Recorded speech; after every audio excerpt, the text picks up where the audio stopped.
Secretary of Labor Alex Acosta is out. His resignation coming as a surprise today, just one day after he held a public news conference fighting for his job.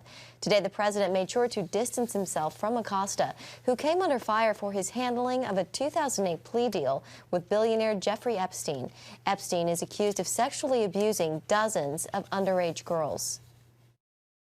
This was him, not me, because I'm with him. And in so many ways, I just hate what he's saying now, because we're going to miss him. I do not think it is right and fair for this administration's Labor Department to have Epstein as the focus rather than the incredible economy that we have today.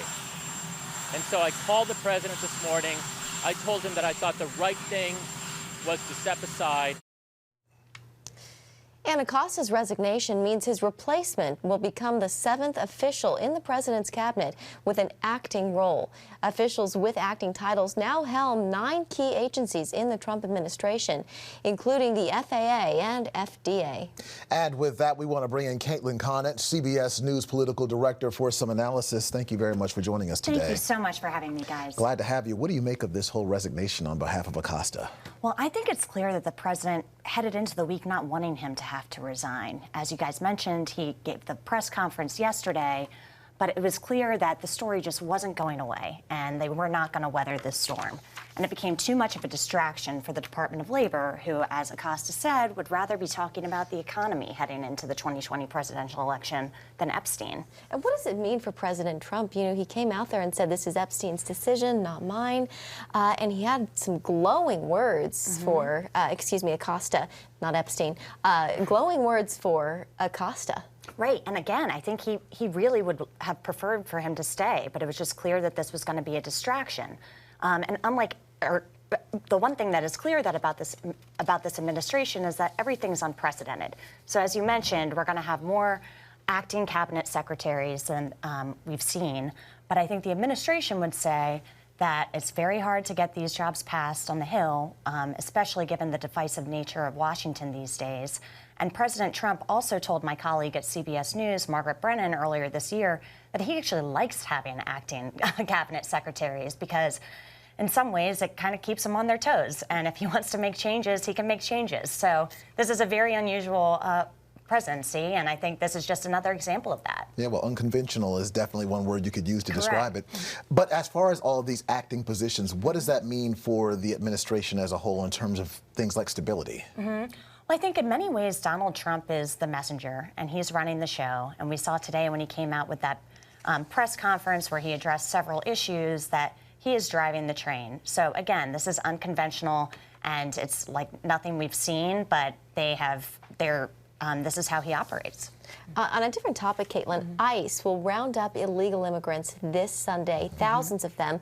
How do you see this playing out? Well, I think the Democrats will talk about it a lot on the campaign trail over the weekend. But this is clearly an issue that the president wants to be talking about heading into the election. I think he's made the calculation that having a hardline position on immigration and enforcing the rule of law is something that's going to be good for him. And we've seen in the past presidential debate on the Democratic side that many of the candidates have gone really far to the left when they're talking about immigration. So whether it's calling to abolish ICE or decriminalize the border or give health care to undocumented immigrants, they've moved farther to the left. And I think this is a battle that the president wants to have. He's trying to turn the page from Epstein and make the message about immigration. When you talk about 2020 and the battle that's going to exist there, we see Bernie Sanders climbing and Elizabeth Warren doing the same. How much of a threat is Elizabeth to Bernie? Well, we saw in a new NBC Wall Street Journal poll today that about 54% of people prefer big change when it comes to policies, and that they want big change, and even if that means there's less of a chance of it getting passed. And of that population of the Democratic primary voters, they prefer Elizabeth Sanders and Elizabeth Warren. Yes, excuse me. And Bernie Sanders is a close second.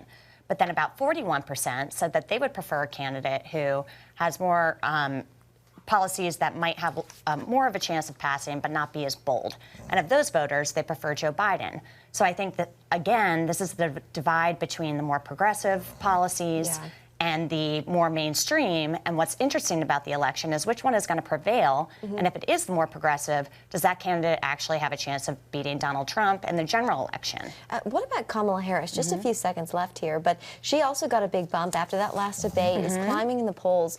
But some say she went too far in that debate in calling into question Joe Biden's record on race. How do you see this?